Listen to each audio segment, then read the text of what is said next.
তাই তো আইলাম সাগরে, তাই তো আইলাম। Good afternoon, welcome back to my channel হাসি খুশি দীপিকা। কেমন আছো তোমরা সবাই? আশা করছি তোমরা সবাই খুব ভালো আছো এবং সুস্থ আছো। আর তোমাদের ভালোবাসাতে আমরাও বেশ ভালো আছি আর সুস্থ আছি। গুড আফটারনুন কেন বললাম বলো তো? এখন বেজে গেছে দুপুর 3:30, দুপুর না সরি বিকেল, তো 3:30 বেজে গেছে।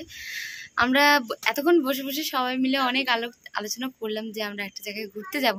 আজ 3-4 বছর ধরে যাওয়ার ইচ্ছা আমার, তো সেখানেই আমরা সব পরিবারে যাচ্ছি। তার জন্য একটা গাড়ি ভাড়া করা হয়েছে। তো তোমরা পুরো ভিডিওটা কেউ না স্কিপ করে পুরো ভিডিওটা দেখো, অবশ্যই তোমাদের ভিডিওটা ভালো লাগবে। তো চলো এখন ঝটপট করে রেডি হয়ে নেওয়া যাক, তো পরে ফিরে আসি। বলেছিলাম যে আমরা আজকে কোথাও একটা জায়গায় যাচ্ছি। তো কোথায় যাচ্ছি? আমরা কোথায় যাচ্ছি? বেড়াতে যাচ্ছি। তো কোথায় বেড়াতে যাচ্ছি সেটা তোমাদের পরে বলবো। তো আমরা কিন্তু এখানে সবাই সাজুগুজু করে নিয়েছি। এখানে সোনামাকেও একটা হালকা পাতলা ফ্রক পরিয়ে দিয়েছি। আর এই যে পুচুর জন্য যে জামাটা কিনেছিলাম আমি, সেই জামাটা কিন্তু ওকে আমি পরিয়ে দিয়েছি এখানে।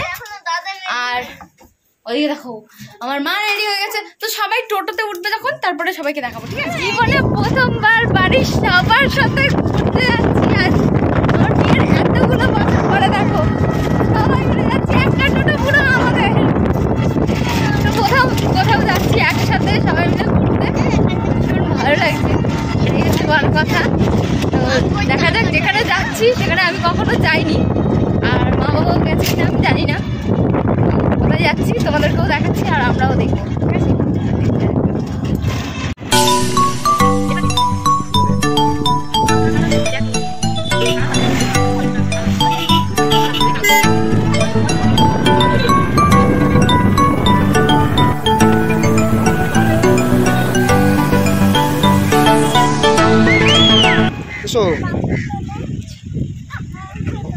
নামুন ম্যাডাম, নামুন।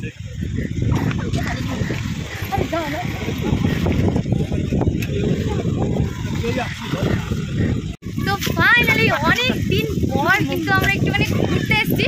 কোথায় বলো তো? এখনো তো যেখানে যাবো সেখানে যাইনি। তো এখন এসেছি একটু নদীর পাড়ে হাওয়া খেতে। তো মানে এই নদীটা একটু অন্যরকম নদী, আর এই জায়গাটা একটু অন্যরকম জায়গা। এটাকে দীঘার ভাই বলতে পারো। এর আগেও আমরা এসেছি এখানে, কিন্তু এখানে ভিডিও আমরা কখনো করিনি, প্রথমবার। তো এই জায়গা খুব সুন্দর দেখার জিনিস আছে। আর আমার বন্ধু এই সময় করে একটু চশমা পরার ইচ্ছা। চশমা পরবে, বল এই চশমা পরবে। আর জায়গা সত্যি খুব সুন্দর, পর্যটক আছে, প্রচুর পর্যটক।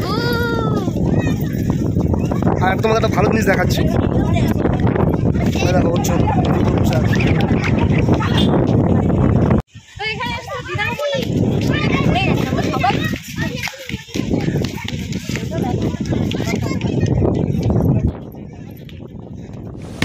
আমার মন বসে না শহরে, ইট পাথরের নগরে, তাই তো আইলাম সাগরে, তাই তো আইলাম সাগরে। মন বসে না শহরে, ইট পাথরের নগরে, তাই তো আইলাম সাগরে, তাই তো আইলাম সাগরে।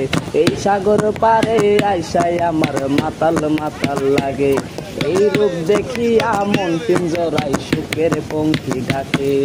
এই সাগর পারে আইসাই আমার মাতাল মাতাল লাগে, এই রূপ দেখিয়া মন পিঞ্জরায় সুখের পঙ্খী ডাকে।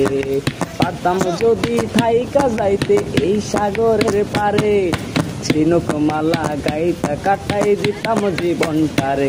আমার মন বসে না শহরে, ইট পাথরের নগরে, তাই তো আইলাম সাগরে, তাই তো আইলাম সাগরে।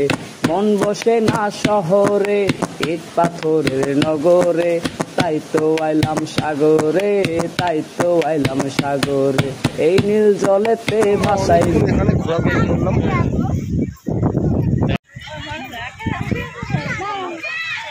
তো দেখো আমাদের পুচু সোনা ওই অর্জুনের রথের সামনে দাঁড়িয়ে আছে। এখন অর্জুনের সারথি হবে পুচু।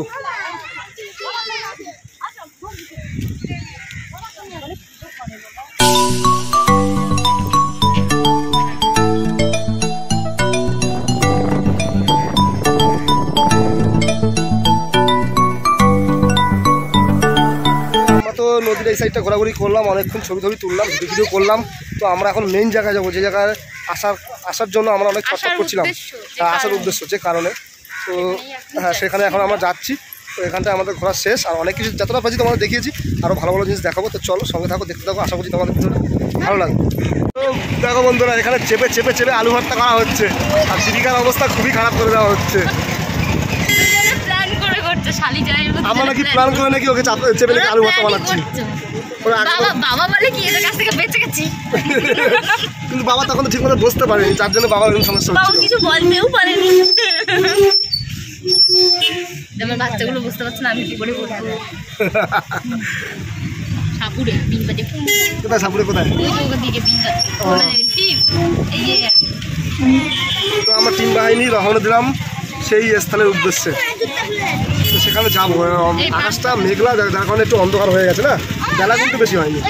আর এখানটাও কিন্তু একটা ফেরিঘাট আছে, খুব সুন্দর ফেরিঘাট আছে, সব তো দেখানো সম্ভব না। আর এটার নাম কি জানো? টাউনশিপ। এটা মানে দিয়ার ভাই বলতে পারো, কম বেশি। হ্যাঁ, আর এখানে দেখো কত রকম রেস্টুরেন্ট আছে, পর্যটকদের জন্য অনেক সুব্যবস্থা। এখানে অনেক দূর দূরে পর্যটকরা ঘুরতে আসে, তাই না? দেখো ওই যে আমার সোনামা হলু বাচ্চা ইজো, আর এই হলু বাচ্চা ইজো, আর এই যে কানাবুড়ি ওইজো, আমাদের ঠাকুর এখানে, আর বাবা সামনে। তো আমরা আবার রওনা দিয়েছি। বুঝছি ভালো লাগছে তো জায়গাটা, ভালো লেগেছে। হ্যাঁ, ওদের ঘুরে ওরকম আর প্রথমবার তো এখানে এসে প্রথমবার এরকমভাবে আমরা ঘুরছি, তাই না? যার জন্য বাচ্চাগুলো ভালো লাগছে। কোনো সময় হয়তো আমরা এসছি, মা বাবা আসেনি, বোন এসছে, দিদা আসেনি, মানে এবারে সবাই এসছি, বেশ ভালো লাগছে। ভালো লাগছে, আমারও ভালো লাগছে, টোটাল ফ্যামিলি একসঙ্গে।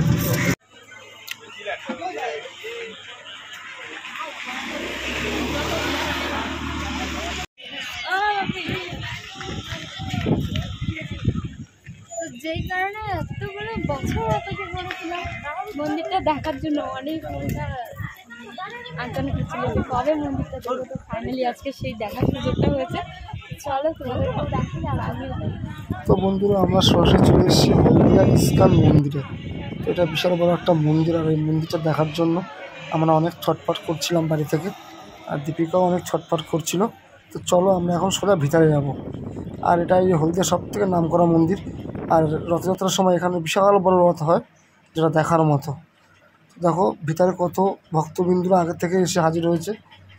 আর ইনি এই মন্দিরের প্রতিষ্ঠাকর্তা, আর এই মন্দিরের প্রভু ভগবান শ্রী জগন্নাথ দেবের মন্দির। আর এই মন্দিরে প্রত্যেক দিন সন্ধ্যাবেলা হলেই শত শত ভক্তবিন্দু এসে হাজির হয়। তো এই মন্দিরটা দেখার জন্য আমরা দূর থেকে এসেছি। আর এখানে দেখো কত ভক্তবিন্দু দাঁড়িয়ে আছে, সবাই পুজো দেখছে। আর এরপরে শুনেছি আরও অনেক ভিড় হবে। আর এখানে দুটো মনে মনে একটু ভাবছে আর কান্নাকাটি করছে, দেখতে পাচ্ছি দুটো মনে হচ্ছে। তো আমরা এখন সন্ধ্যা আরতি দেখব, সন্ধ্যা হয়ে গেছে বলতে বলতে। আর এখানে যেহেতু পুরুষ আর মহিলারা আলাদা আলাদাভাবে থাকে, আলাদাভাবে কীর্তন করে, তো এখানে পুরুষরা প্রথমে পুরুষরা ঘুরে নিচ্ছে, তারপরে মহিলারা ঘুরবে। তো সবাই এক তালে পরিণামে মত্ত হারা হয়ে গেছে।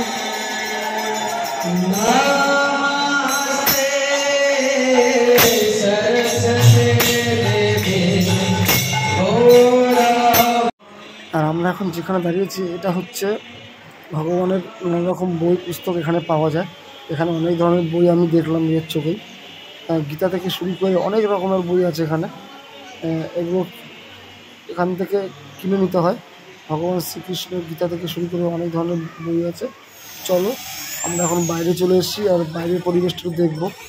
আর বাইরে কত সুন্দর জায়গা, আর কত দর্শনার্থীরা এসছে দেখার জন্য। এটা হচ্ছে ভগবানের প্রসাদ, মহাপ্রসাদ। এখানে টাকা দিয়ে প্রসাদটা কিনতে হয়, কারণ এখানে অনেক ধরনের প্রসাদ থাকে, সব তো আর বিনামূল্যে দেওয়া সম্ভব না। যেখানে এখানে অনেক ধরনের প্রসাদ আছে। তো বাবাও এখান থেকে প্রসাদ নিয়েছে। তো আমাদের প্রসাদ নেওয়া শেষ, এখন আমরা বাড়ির উদ্দেশ্যে রওনা দেবো।